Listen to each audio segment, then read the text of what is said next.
नमस्कार आदरणीय दर्शक, आजको जनता जान्न चाहन्छन् कार्यक्रम हामी कोरोनाको सङ्क्रमणले समाजलाई सन्तासको वातावरण पुर्याएको छ। जताततै त्रास छ। अब के होला, महामारी फैलियो र समुदायमा कोरोनाको प्रवेश भइसकेको छ। अब कसरी जानुपर्छ त? रोकथाम र नियन्त्रणको लागि नागरिकको दायित्व र जिम्मेवारी के हो त? सरकारको भूमिका छ, तर नागरिकको पनि त्यसमा उत्तिकै महत्त्वपूर्ण भूमिका हुनुपर्छ। आफू पनि बचौँ र अरूलाई पनि बचाउँ। आजको कार्यक्रममा हामी यस बारेमा गएर समीक्षा गर्दैछौँ। मृतकको सङ्ख्या बढै छ। 70 जनाको मृत्यु भइसक्यो। सङ्क्रमणको सङ्ख्या आज हत्तै बढ्यो। 400 नाग्यो आज एकै दिन।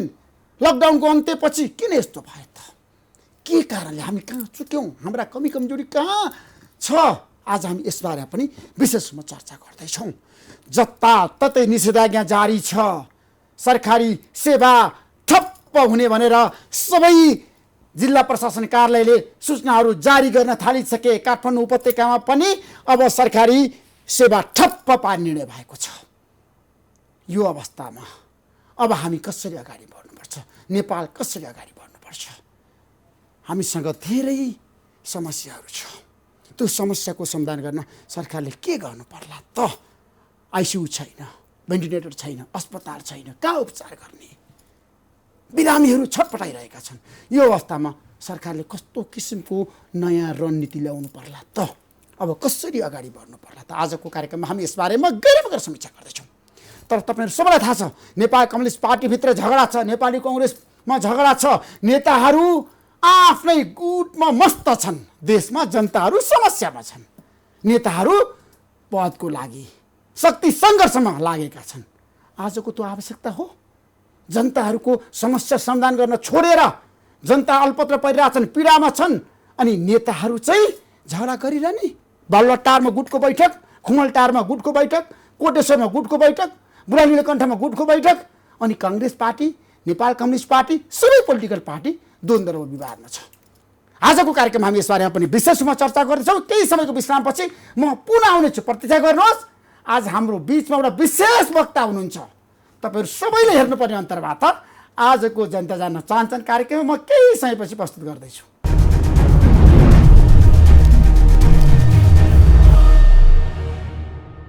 हाम्रो बिचमा जनता जान्न चाहन्छन् कार्यक्रममा डाक्टर शरद हुन्त हुनुहुन्छ। डाक्टर साहब, तपाईँलाई म यो विशेष कुराकानीमा जनता जान्न चाहन्छन् कार्यक्रममा स्वागत गर्न चाहन्छु। धन्यवाद।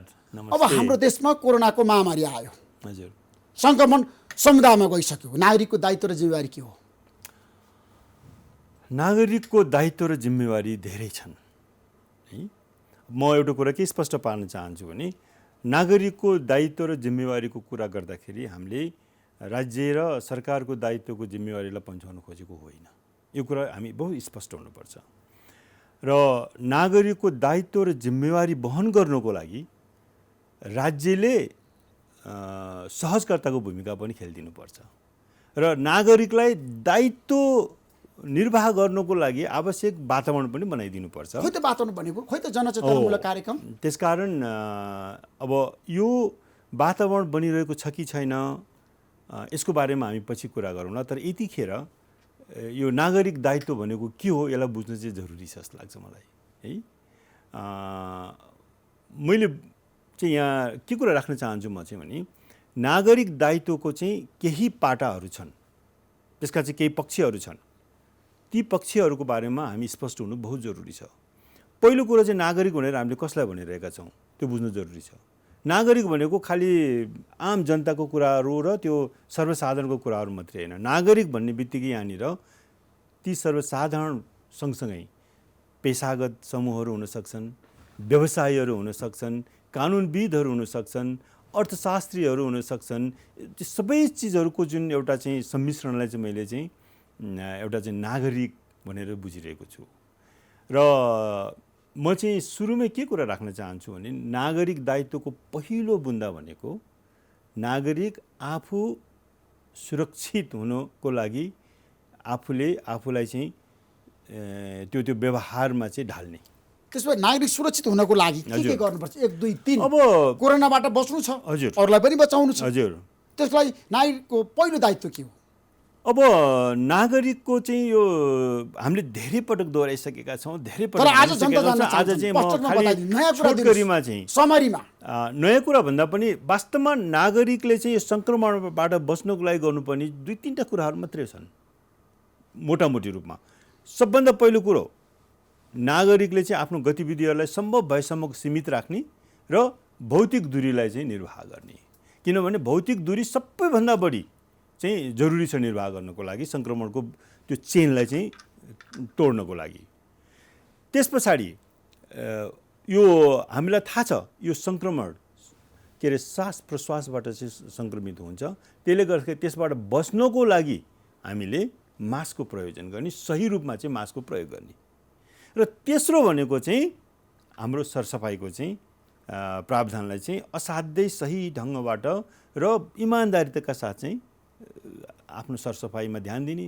त्यसमा पनि विशेष गरेर हामीले भनेको चाहिँ हातको सरसफाइ। बस यो 3-4वटा कुराहरू यदि हामीले निर्वाह गर्न सचेतना सवाल यो म चाहिँ के भन्छु भने म चाहिँ यसमा चाहिँ के कुरा राख्न चाहन्छु भने यसको बारेमा नागरिकहरूमा सचेतना नभएर मात्रै हो भन्ने मलाई लाग्दैन। धेरै नागरिकहरूलाई यो कुरो थाहा छ, यसको बारेमा ज्ञान छ, तर हामीले व्यवहारमा त्यसलाई रूपान्तरण गर्न सकिरहेका छैनौँ। त्यसैले आजको हाम्रो चुनौती भनेको र हाम्रो इमान्दारिता भनेको चाहिँ वास्तवमा हामीले जे कुरा बुझेका छौँ, बुझेको छैनौँ भने बुझ्ने प्रयास गरौँ, तर जे बुझेका छौँ त्यसलाई चाहिँ व्यवहारमा रूपान्तरण गरौँ। त्यसैले पहिलो कर्तव्य हामी चाहिँ आफू सुरक्षित हुनको लागि हामी आफू चाहिँ व्यवहारमा इमान्दार हौँ र व्यवहारमा चाहिँ साँच्चै नै त्यसलाई चाहिँ लागू गरेर त्यसै हुनाले त्यो मुद्दाहरू उठिरहेको हो नि। आम जनताहरूले जसलाई थाहा छैन त्यो अर्को पाटो, तर जसलाई थाहा छ, थाहा हुने पनि आम नागरिकहरूले चाहिँ त्यसलाई व्यवहारमा उतार्न सकिरहेको छैन। त्यसै हुनाले नै अहिले दायित्वको कुराहरू उठाउन खोजेको यो हो। अब नेपाल आज महामारीमा गइसक्यो, समुदायमा गइसक्यो, बस्नको लागि नेपालले के गर्ने थियो क्या? म यही कुराहरू भन्दैछु। यो बस्नको लागि चाहिँ धेरै पाटाहरू छन् है। अब सरकारले के गर्नु पर्थ्यो, सरकारले के गर्यो, के चाहिँ गर्न सक्यो, के गर्न सकेन, यसको धेरै चर्चाहरू भएका छन्, धेरै चर्चाहरू भएका छन्। र यसको बारेमा सरकारले पूर्व तयारी गरेन भनेर अहिले पनि त आलोचना भइरहेको छ। त्यो पाटो पनि सही हो। उसले आफ्नो ढङ्गबाट तयार पनि गरेको होला, कतिपय कुरा तयार गर्न नसकेको होला, कतिपय गर्नुपर्ने काम गर्न नसकेको होला, नभ्याएको होला। यसको बारेमा धेरै चर्चाहरू भएको हुनाले अहिले यतिखेर चाहिँ मैले त्यो कुरालाई एक ठाउँमा राखेर ठिक छ, राज्य र सरकारको जिम्मेवारीको कुरा एकातिर छ, अब हामी नागरिकको जिम्मेवारीको कुरा पनि गरौँ। त्यो भन्न खोजेको मतलब सरकारको जिम्मेवारीलाई चाहिँ हामीले पन्छाउन खोजेको होइन। सरकारलाई चाहिँ त्यत्तिकै उत्तरदायित्व बनाउनु जरुरी छ, तर नागरिकको भूमिका पनि त्यति नै महत्त्वपूर्ण हुन्छ भन्ने अर्थमा अहिले हामीले चाहिँ नागरिकको दायित्वको चाहिँ कुराहरू उठाइरहेका छौँ। अब नागरिकको दायित्वको कुरा गर्दाखेरि अघि हामीले जुन भन्यौँ, पहिलो दायित्व आफू सुरक्षित हुने हो। त्यतिले मात्रै पुग्दैन, अरू पनि थुप्रै दायित्वहरू छन्। आफू मात्रै सुरक्षित हुने होइन, अरूलाई सुरक्षित हुनको लागि पनि त्यत्तिकै नागरिकहरूले भूमिका निर्वाह गर्नुपर्छ। जस्तो म उदाहरण दिउँ, हामी पसलमा जान्छौँ, पसलमा जानै पर्छ, सधैँभरि पसल बन्द गरेर जीवन निर्वाह हुँदैन।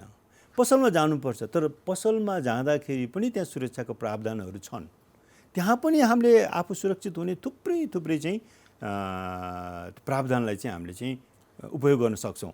सवाल के छ भने ग्राहक मात्रै नागरिक होइन, पसलका चाहिँ विक्रेताहरू पनि नागरिक हुन् र विक्रेताको पनि भूमिका हुन्छ र विक्रेताले पनि नागरिकको चाहिँ सुरक्षाको जिम्मा लिनुपर्छ र नागरिकले पनि आफ्नो सुरक्षाको जिम्मा लिनुपर्छ र त्यहाँ अरूको सुरक्षाको लागि पनि आफूले होइन। नागरिकको आफ्नो ठाउँमा भूमिका होला, तर सबैभन्दा ठुलो भूमिका त देशको सरकारको होइन, जनताको प्रतिनिधिको होइन।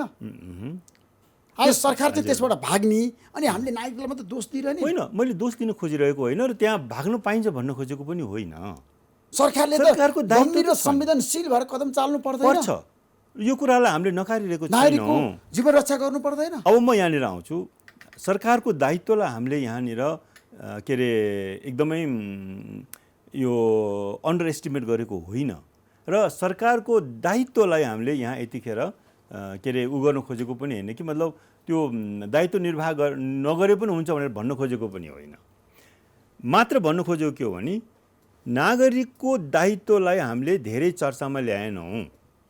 त्यसै हुनाले नागरिकको दायित्वको बारेमा यो कुरा गर्यो। तर यतिखेर मैले अघि पनि भनेर म यहाँ दोहोऱ्याउन चाहन्छु कि नागरिकले आफ्नो दायित्वलाई वहन गर्नको लागि सरकारले पनि सहजकर्ताको भूमिका गरिदिनुपर्छ र सरकारले पनि के अरे त्यहाँनिर चाहिँ त्यो खालको वातावरणलाई निर्माण गर्नको लागि उत्तिकै महत्त्वपूर्ण भूमिका तर सरकारी संयन्त्र कमजोर भयो, स्वास्थ्य मन्त्रालयले काम गर्न सकेन, ब्युरोक्रेसी आज साँच्चीकै भनियो हुन्छ नि एउटा योजना बनाउनको लागि, रणनीति बनाउनको लागि असफल भयो भनेर जताततै आलोचना त भएको छ नि त। नेतृत्व असफल भएको छ। त्यो फेरि पनि मैले त्यो कुराहरूलाई यहाँ कोट्याउन नचाहेको मात्रै हो, किनभने त्यसको धेरै आलोचना भएका छन्, धेरै चाहिँ चर्चामा आइसकेको छ। र सवाल के हो भने म चाहिँ यहाँनिर के कुरा गर्न राख्न चाहन्छु भने सरकारले यो प्रकोपको रोकथामको लागि नीतिगत रूपबाट धेरै तयारीहरू गरेको छ। कागजमा हेर्ने हो भने, यो निर्देशिकामा हेर्ने हो भने सरकारले गरेको थुप्रै चाहिँ कामहरू सराहनीय छन्।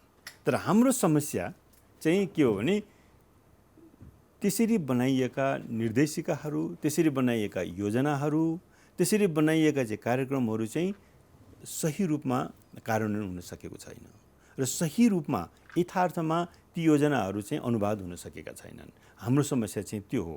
त्यसकारण म फेरि पनि मैले यहाँतिर त्यसमा कोट्याउन खोजेको भन्दा पनि मैले घुमी होइन, विगतका कमी कमजोरीलाई हामीले आज समीक्षा गरेनौँ भने आगामी कदम कसरी सफल हुन्छ डाक्टर शरद? होइन, मैले त्यसलाई यहाँ थाँती राख्नु खोजेको पनि होइन, तर समस्याको अर्को पाटोलाई मात्रै मैले केलाउन खोजेको हो।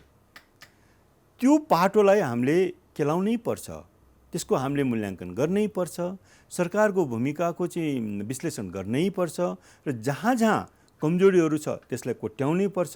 त्यो कुरामा चाहिँ हामीले धेरै पटक आलोचना गरिसकेका छौँ, धेरै ठाउँहरूमा त्यसको चाहिँ विश्लेषण गरिसकेका छौँ र त्यसलाई निरन्तरता नै गर्नुपर्छ, निरन्तर हुनै पर्छ।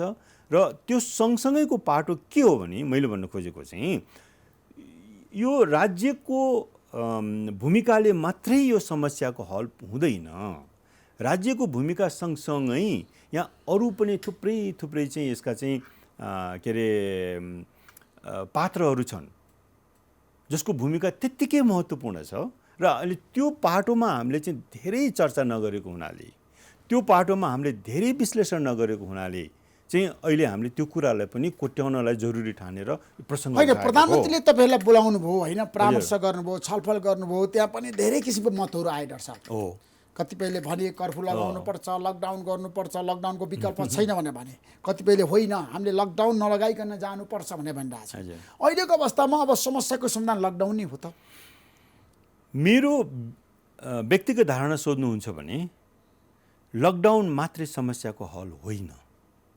हामीले लकडाउन 4 महिना लगाएर हेऱ्यौँ र लकडाउनले मात्रै संसारको कुनै पनि देशमा लकडाउनले मात्रै यो समस्यालाई हल गरेको छैन। लकडाउन एउटा समयमा चाहिँ अत्यन्तै आवश्यक चाहिँ एउटा विधि हो, तर यो सधैँभरि चाहिँ के अरे कार्यान्वयन गरिराख्ने विधि पनि होइन र लकडाउनले मात्रै समस्याको हल हुने पनि होइन। हामीसँग अरू पनि धेरै यस्ता चाहिँ के अरे यसका विधिहरू छन् जो सँगसँगै लान सक्यौँ भने, सबैलाई चाहिँ प्रभावकारी ढङ्गबाट चाहिँ कार्यान्वयन गर्न सक्यौँ भने यो समस्याको हल हुन्छ। किनभने धेरै देशले समस्याको हल गरेर देखाएका पनि छन्। त्यसैले यो लकडाउन मात्रै चाहिँ समस्याको समाधान निषेधाज्ञा जारी भइसकेको छ कतिपय जिल्लामा, तपाईँलाई थाहा छ, कर्फ्यू पनि लगाइएको छ होइन, लकडाउन पनि जारी छ। यो अवस्थामा अब काठमाडौँ उपत्यकामा पनि आज 3वटै जिल्लाका प्रमुख जिल्ला अधिकारी बसेर सरकारी सेवा ठप्प पार्ने, हजुर, आवजात बन्द गर्ने, हुल काहीँ पनि हुन नदिने, सभा सम्मेलन हुन नदिने निर्णय त गरे। त्यो कार्यान्वयन भएको छैन नि त, विगतमा पनि भएन नि त, अच्छा। अवज्ञा गरे नि त जनताले।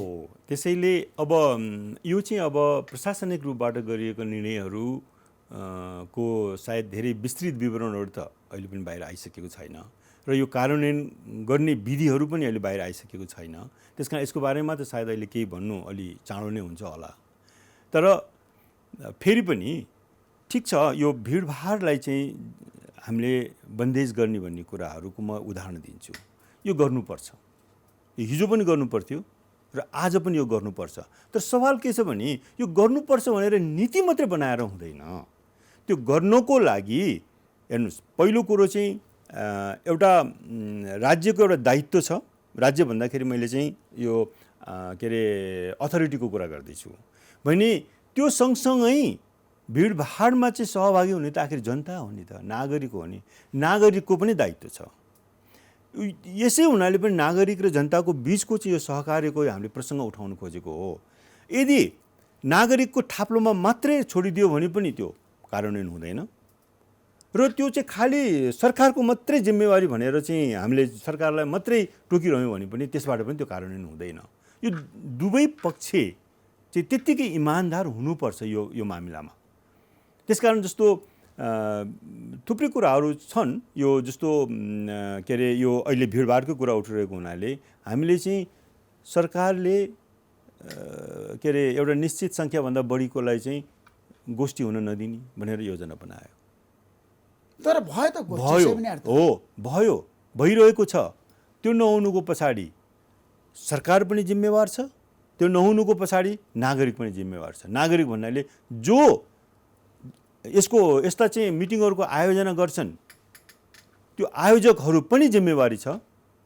जो त्यस्ता मिटिङहरूमा सहभागी हुन्छन् ती सहभागी हुनेहरू पनि जिम्मेवारी छ। र जसले नीति त बनाउँछ तर न निगरानी गर्छ न त्यसलाई चाहिँ ठिक ढङ्गबाट व्यवस्थापन गर्नको लागि सहयोग गर्छ, त्यो पनि जिम्मेवार छन्। र त्यसै हुँदाखेरि हामीले एउटाको मात्रै दोष र जिम्मेवारीको कुरा तर तपाईँलाई थाहा छ लकडाउनको बेला जात्रा भयो क्या हाम्रो देशमा? भयो, बिल्कुल भयो। किनभने महोत्सवहरू भइराख्यो, एकदम सही कुरा हो, हुल भइराख्यो, भिडभाड भइराख्यो। त्यसै हुनाले त त्यसै हुनाले त लकडाउनको उद्घोष मात्रै, लकडाउनको घोषणा मात्रै समस्याको हल होइन भनेर हामीले भनिरहेको कारण अहिले पनि भिडभाड छ सडकमा, हेर्नुहोस्। बिल्कुल, सवारी साधन चल्ने मान्छेहरूलाई हेर्नुहोस् तपाईँ। होइन, अहिले पनि सरकारले कतिपय कुराहरूमा बन्देज लगाएको छ, तर त्यो कार्यान्वयन भएको छैन। हो, बिल्कुल भएको छैन। र कार्यान्वयन गराउन नसक्नेमा सरकार पनि जिम्मेवार छ, सरकारको पनि जिम्मेवारीलाई हामी पन्छाउन मिल्दैन। तर जहाँ कार्यान्वयन भइरहेको छैन त्यो कार्यान्वयन नगर्ने नागरिकहरू पनि जिम्मेवार छ। त्यसै हुनाले यो दुईवटाको चाहिँ अत्यन्तै महत्त्वपूर्ण चाहिँ सहकार्यको जरुरी छ यतिखेर। र हामी एउटाको टाउकोमा मात्रै जिम्मेवारी पन्छाएर चाहिँ सायद समस्याको हल खोज्न सक्दैनौँ। र अब एउटाले अर्कोलाई दोष दिएर अर्कोले अर्कोलाई दोष दिएर पनि समस्या त्यसमा प्रधानमन्त्री केपी शर्मा ओली स्वास्थ्य मन्त्री भानुभक्त ढकाल सफल हो त कोरोना रोकथाम र नियन्त्रणको लागि? म सफलता र असफलता नेपालले सावधानी अपनाएको हो त? म यतिखेर सफलता र असफलताको मूल्याङ्कन गर्ने पक्षमा छैन। त्यो कुनै बेलामा फेरि त्यो हेरौँला, विश्लेषण गरौँला, कहीँ सफल छ कहीँ असफल होला है। त्यसलाई चाहिँ एब्सोल्युट टर्ममा हेर्दाखेरि चाहिँ ठ्याक्कै मोटामोटी रूपमा सफल या असफल भनेर अहिले चाहिँ यो मूल्याङ्कन गरिहाल्नुभन्दा पनि हामीसँग भएका चुनौतीहरू, आज भएका चुनौतीहरू र अब आउने दिनका चुनौतीहरूलाई चाहिँ साँच्चै नै कसरी हल गर्ने त, त्यसको बारेमा चाहिँ अत्यन्तै गहिरो अभ्यास हुनु जरुरी छ। र इमान्दार साथ त्यो खालि के अरे हामीले त्यो गरिरहेका छौँ, यस्तो भइरहेको छ, यो छ, यस्ता कुराहरूले चाहिँ समस्या हल हुँदैन। जहाँ हाम्रो कमजोरी छ त्यो कमजोरीलाई चाहिँ बाहिर ल्याउनको लागि लाज पनि मान्नु पर्दैन। धेरै देशहरूले आफूले गर्न नसकेका कुराहरू स्पष्ट रूपमा चाहिँ जनताको अगाडि राखेका पनि छन्। र हामीले सबै कुराहरू गरेका छौँ, हामी सबै पर्फेक्ट छौँ, हामीमा चाहिँ केही पनि कमी छैन भनेर दाबी गर्ने स्थिति पनि छैन, त्यो दाबी गर्ने जरुरत पनि छैन। किनभने हाम्रा कमजोरीहरू त सतहमा आइरहेका छन्। अब काठमाडौँमा सङ्क्रमण भत्तै बढ्यो, हजुर, के कारणले बढ्यो तपाईँले समीक्षा गर्नुभएको छ, विश्लेषण गर्नुभएको छ? होइन, यसका चाहिँ एउटा मात्रै कारण छैन, मल्टिपल कारणहरू छन् होइन। पहिलो कुरो चाहिँ के छ भने अहिले काठमाडौँमा चाहिँ सङ्क्रमण फैलिनुको सबैभन्दा मुख्य स्रोत भनेको यो आयातित हो, बाहिरबाट आएको हो। त्यो बाहिरबाट आउने स्रोतहरूमा कोही देशकै विभिन्न जिल्लाहरूबाट चाहिँ उपत्यकामा चाहिँ आयात भइरहेको छ र कहीँ विदेशबाट पनि उपत्यकामा आयात भइरहेको छ। हो, यसको चाहिँ केही सानो पाटो होला जो चाहिँ वास्तवमा यहीँ भित्रको स्थानीय सङ्क्रमणबाट पनि फैलिरहेको होला, होइन? तर पनि अहिलेको हिसाबमा हेर्दाखेरि चाहिँ प्रमुख रूपमा यो चाहिँ काठमाडौँ उपत्यकाभन्दा बाहिरबाट चाहिँ आयात भएको चाहिँ सङ्क्रमण हो जस्तो मलाई लाग्छ। र यही कुरा आजभन्दा 2 महिना अगाडि सम्पूर्ण देशमै यो कुरा लागू भएको थियो, किनभने नेपालमा सङ्क्रमणको सङ्ख्या वात्तै बढ्नुको पछाडि आयातित केसहरू नै थिए। त्यसमा पनि विशेष गरेर भारतबाट आएको केसहरू नै हाम्रो लागि चाहिँ सङ्क्रमणको स्रोत थियो। र आज त्यो पनि निरन्तरता नै छ केही ठाउँहरूमा, केही जिल्लाहरूमा, हाम्रा सिमानाका चाहिँ ठाउँहरूमा। भने काठमाडौँ उपत्यकाको कुरा गर्ने हो भनेदेखि चाहिँ अब ती जोखिमहरू भइरहेको जिल्लाहरूबाट चाहिँ जब नेपालीहरू उपत्यकामा आउन थालेपछि सङ्क्रमणको दर लकडाउनको अवधिमा काठमाडौँ बाहिर गएका मान्छेहरू काठमाडौँ भित्रिए 2 लाख करिब मान्छे काठमाडौँ आइसकेका छन्। र त्यसरी भित्रिनेहरू लकडाउनको बेलामा तर काठमाडौँ उनीहरूको परीक्षण भएन, होइन? र होइन, काठमाडौँबाट बाहिर गएका मात्रै होइन कि त्यतिखेर बाहिरै नगएकाहरू नयाँ मानिसहरू पनि काठमाडौँ अहिले उपत्यकामा भित्रिरहेका छन्, होइन? र त्यही नै अहिलेको लागि चाहिँ उपत्यकाको सङ्क्रमणको स्रोत बनेको छ। हामीसँग थुप्रै कुराहरू थिए त्यसलाई रोकथाम गर्न सक्ने सम्भावनाहरू पनि थिए, तर सीमामा कडाई गरेनौँ हामीले चाहिँ त्यतिखेर यदि सीमामा नाकामा छ नि हामीले कडाई गरेको भए यो अवस्था आउँथेन काठमाडौँमा। त्यो कडा गर्ने नाममा चाहिँ अलिकति औपचारिकता त पुर्यायौँ, तर त्यसलाई चाहिँ फेरि पनि प्रभावकारी ढङ्गबाट चाहिँ हामीले त्यतिखेर नै व्यवस्थापन गर्न सकेको भए कम्तीमा उपत्यकामा चाहिँ अहिलेको जस्तो स्थिति आउने थिएन होला। अब भयावह स्थिति आइसकेको छ, होइन? समुदायमा कोरोना गयो उपत्यकामा, तपाईँ के भन्नुहुन्छ? होइन, यस्तो छ, अब यो भयावह भन्ने चाहिँ त हाम्रो एउटा सब्जेक्टिभ एउटा चाहिँ मनोगत मूल्याङ्कन हो, है? कुनै चिजले कोही भयावहित हुन्छ, कोही भयावहित हुँदैन, होइन? त्यस कारण यो भयावह भन्ने शब्द चाहिँ कति यसमा सान्दर्भिक हो भन्दा पनि काठमाडौँमा चाहिँ यस्तो छ क्या, यो समूहमा चाहिँ सङ्क्रमण गएन भनेर हामीले अथवा यो ढिपी गरिराख्नुपर्छ भन्ने मलाई लाग्दैन, है? किनभने काठमाडौँमा सङ्क्रमण भित्रिएको 6 महिना हुन आँट्यो। पहिलो केस काठमाडौँमै भएको थियो भने यो 6 महिनामा चाहिँ के अरे समुदायमा सङ्क्रमण गएन होला भनेर हामीले त्यति साह्रो चाहिँ यसमा अडान र अडिग लिइराख्नुपर्छ भन्ने मलाई लाग्दैन। सवाल के छ भने समुदायमा जानु मात्रै समस्या होइन, समुदायमै के अरे नजाँदाखेरि पनि आयातितकै केसहरू पनि बढ्न थाल्यो भनेदेखि यसै पनि हाम्रो चाहिँ नियन्त्रणभन्दा बाहिर जान्छ। तर समुदायमै जाँदाखेरि पनि यदि सङ्क्रमणको गति एकदमै सुस्त छ भने त्यो समुदायमा गएकै कारणले मात्रै स्थिति हाम्रो नियन्त्रणभन्दा बाहिर जाने होइन। त्यो कुरा बुझ्नु बहुत जरुरी छ। सङ्क्रमण समुदायमा फैलियो, त्यस पछाडि हामीले चाहिँ प्रभावकारी कार्यक्रमहरू त्यहाँ चाहिँ हामीले कार्यान्वयन गऱ्यौँ त्यो रोकथाम गर्नको लागि भने त्यो एउटा फैल्यो, अर्कोतिर गयो, सुनसान भएर त्यो चाहिँ सङ्क्रमणको चाहिँ चेन ब्रेक भयो, त्यो त्यसै हराएर जान सक्छ। तर यदि हामीले सुरक्षाको प्रावधान गर्न सकेनौँ भने, हामीले चाहिँ यस्तै किसिमको लापरवाही गर्दै गऱ्यौँ भनेदेखि एउटाबाट अर्को, अर्कोबाट चाहिँ दुईटाबाट चारवटा हुँदै चाहिँ त्यो चाहिँ एकदमै सङ्क्रमणको गति एकदम तीव्र हुन जान्छ। हो, त्यतिखेर हाम्रो चाहिँ नियन्त्रणभन्दा बाहिर जान सक्छ स्थिति। हामी कहाँ सबै किसिमको स्वास्थ्य सामग्री छ, भेन्टिलेटर छ, आइसियु छ, अक्सिजन छ, अब त्यसको मूल्याङ्कन बेडहरू सबै छ। त्यसको मूल्याङ्कन त वास्तवमा भन्ने हो नि तपाईँले समीक्षा त गर्ने बेला भयो नि। अब बेला भयो, त्यो समीक्षाहरू भइ पनि रहेको छ। काठमाडौँमा प्रत्येक दिन थपिरहेछ हजुर सङ्क्रमणको सङ्ख्या 100-200 पुग्न लाग्यो। यो अवस्थामा काठमाडौँको अस्पतालले धान्न सक्छ, उपचार गर्न सक्छ? होइन, यस्तो छ, यसमा चाहिँ के छ भने ऋषिजी, अब अहिले हामीसँग के कस्ता चाहिँ स्रोतहरू छन् हामीसँग चाहिँ कति अस्पतालहरू छन्, अस्पतालका शय्याहरू छन्, कति आइसियु चाहिँ बेडहरू छन्, कति भेन्टिलेटर छन्, यो कुराहरू तथ्याङ्कमा नेपाल सरकारले स्वास्थ्य मन्त्रालयले पटक हामीलाई भनेको छ है। सवाल के छ भने त्यो यथेष्ट हुन्छ कि हुँदैन। अब यो चाहिँ हाम्रो यो सङ्क्रमणको गति कुन दरमा बढ्छ र सङ्क्रमितहरूमा कुन दरमा लक्षणहरू देखा पर्छन् र कुन हिसाबमा लक्षण देखिएकाहरूमध्ये पनि गम्भीर रूपमा चाहिँ देखा पर्छन्, यो सबै कुराहरूले चाहिँ हामीसँग भएका स्रोतहरू पुग्छ कि पुग्दैन भनेर चाहिँ मूल्याङ्कन गर्नुपर्ने हुन्छ। अब यो सबै गर्ने चाहिँ मलाई लाग्छ यतिखेर हामीले यहाँ बसेर चाहिँ त्यो मूल्याङ्कन गर्नुभन्दा पनि मलाई लाग्छ योसँग चाहिँ सम्बन्धित भनेको स्वास्थ्य मन्त्रालय हो। यसको चाहिँ स्वास्थ्य मन्त्रालयले नै यसको चाहिँ मूल्याङ्कन गरिरहेको होला र स्वास्थ्य मन्त्रालयले चाहिँ यो प्रक्षेपण गरे अनुसार हैन अब त बेला भएन समीक्षा भयो, समीक्षा गर्ने बेला पनि भयो र प्रदेश नम्बर 2 मा तपाईँलाई थाहा छ बिल्कुल उपचार नपाएर मान्छेहरूको मृत्यु भइरहेछ। बिल्कुल हो त्यसकारण अब चाहिँ हामीले वास्तवमा भन्यो भने तयारीको चुस्ततालाई योभन्दा धेरै बढाउनुपर्छ, बिल्कुल बढाउनुपर्छ। र खालि अहिले चाहिँ हामीसँग स्रोत छैन, हामीसँग साधन छैन, हामीसँग अस्पताल छैन भनेर त्यो ढङ्गबाट चाहिँ आम जनताहरूलाई आतंकित बनाएर त्यसको समाधान निस्किँदैन हैन। हामीले त तयारी गर्नु पर्यो, यदि छैन भने बनाउनु पर्यो। त्यो बनाउन नसकिने भन्ने कुराहरू होइन, बिल्कुल सकिन्छ हैन। र हामीसँग त्यो बनाउने थुप्रै लामो समय अवधि पनि थियो र अब पनि ढिलो भइसकेको छैन। मलाई लाग्छ नेपाल सरकारले यसको योजना गरिरहेको होला, जुन किसिमको प्रक्षेपण गरेको थियो त्यो अनुसारको तयारी गरिरहेको होला। म चाहिँ आशावादी हुन चाहन्छु यसमा। हैन आशावादी त हुनै पर्छ हैन।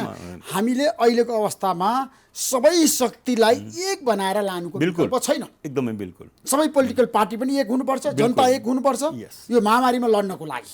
एकदम सही कुरा हो। यो नै बहुत नै अहिलेसम्म चाहिँ हुन नसकेको काम भनेको यही हो भन्ने मलाई लाग्छ। र अहिले खास गरेर हामीले पनि सरकारको त धेरै आलोचना गऱ्यौँ, मतलब सरकारले गर्न नसकेको काममा आलोचना गर्नु पनि पर्छ। तर म फेरि पनि आउन चाहन्छु त्यो सँगसँगै हामीले अरू पाटाहरूलाई पनि हेर्नु बहुतै जरुरी छ भन्ने मलाई लाग्छ। त्यो भनेको मतलब अहिले चाहिँ यो सरकारको चाहिँ यो गरिरहेको होइन कि डिफेन्स गरिरहेको होइन, सरकारको दायित्वबाट चाहिँ सरकारलाई मुक्त दिन खोजेको होइन हैन। र उसको दायित्व त हरेक दिन बढ्दै जान्छ हैन। सरकारको लायबिलिटीहरू थपिँदै जान्छ। सरकारलाई सचेत बनाउनुपर्छ, हामी सबैले खबरदारी गर्नुपर्छ र त्यो खबरदारी गर्दा गर्दै हामीले आफूले गर्नुपर्ने कामहरू पनि गर्दै जानुपर्छ र हाम्रा पनि आफ्ना दायित्वहरू छन्, ती दायित्वहरूलाई पनि निर्वाह गर्दै जानुपर्छ। र त्यो दायित्व निर्वाह गर्नको लागि आवश्यक वातावरण जुन पर्छ त्यो वातावरण चाहिँ निर्माण गरिदिनको लागि हामीले चाहिँ फेरि आवाज उठाउनु पर्छ। शिक्षकहरू अब फिल्डमा गएर काम गर्न सक्ने अवस्थामा छन् हैन, सबै सेवा सुविधा पाइरहेछन्। कुन अर्थमा त्यसलाई मतलब कोरोनाको बिरामलाई उपचार गर्नको लागि सेवा सुविधा भन्नाले अब कसरी केलाई चाहिँ सेवा सुविधा भन्ने हैन। अब मलाई लाग्छ परिचालित त भएकै छन् स्वास्थ्य कर्मीहरू, खालि चिकित्सकको कुराहरू मात्रै आउँदैन। सिँगै स्वास्थ्य कर्मीहरूको एउटा चाहिँ टिम हुन्छ हैन, त्यस हरेकको आफ्नो भूमिका हुन्छ। त्यसले गर्दाखेरि परिचालित भएकै जस्तो मलाई लाग्छ। डाक्टर साहब एउटा निष्कर्षमा पुगौँ। हजुर, परीक्षण भनेर सबैले भनेको छ। काठमाडौँ उपत्यकामा हामीले कति गर्ने दिनमा? हेर्नुहोस्, म फेरि पनि भन्छु कि मैले पहिला पनि भनिरहेको र अहिले पनि म दोहोऱ्याउन चाहन्छु, म सङ्ख्यामा म जान चाहन्न र म चाहिँ यति गऱ्यो भने चाहिँ पुग्छ, यति गर्नुपर्छ भनेर त्यो सङ्ख्याको कुराहरू चाहिँ अहिले म प्रेडिक्ट गर्न सक्दिनँ। सवाल के हो भने हामीलाई कति चाहिन्छ त्यसको सही अनुमान हुनु पर्यो। अब अहिले 10,000 गरेर पुग्छ कि या 15,000 गर्नुपर्ने हुन्छ, त्यो चाहिँ सङ्ख्याले भन्नुपर्ने कुरा, सङ्ख्याले मात्रै यो कुराहरू चाहिँ निर्धारण गर्दैन। त्यसको चाहिँ ठिक ढङ्गबाट प्रक्षेपण भएको छ भने मात्रै त्यो सङ्ख्या आकलन गर्न सकिन्छ। नत्र भने अहिले चाहिँ अब हुनसक्ला हामीलाई चाहिँ 10,000 चाहिन्छ, 15,000 चाहिएला, 20,000 चाहिएला, अथवा चाहिँ त्योभन्दा थोरैले पनि पुग्छ कि होइन। त्यस कारण सङ्ख्याको कुरा भन्दा पनि हाम्रो आवश्यकता कति हो त्यसको चाहिँ पहिचान हुनु जरुरी छ जस्तो मलाई लाग्छ। Thank you so much doctor Sharad Ojha, हस् धन्यवाद। महत्त्वपूर्ण समय दिनुभयो। तपाईँलाई धेरै धेरै धन्यवाद दिन चाहन्छु। Thank you so much doctor साहब। हस् धन्यवाद।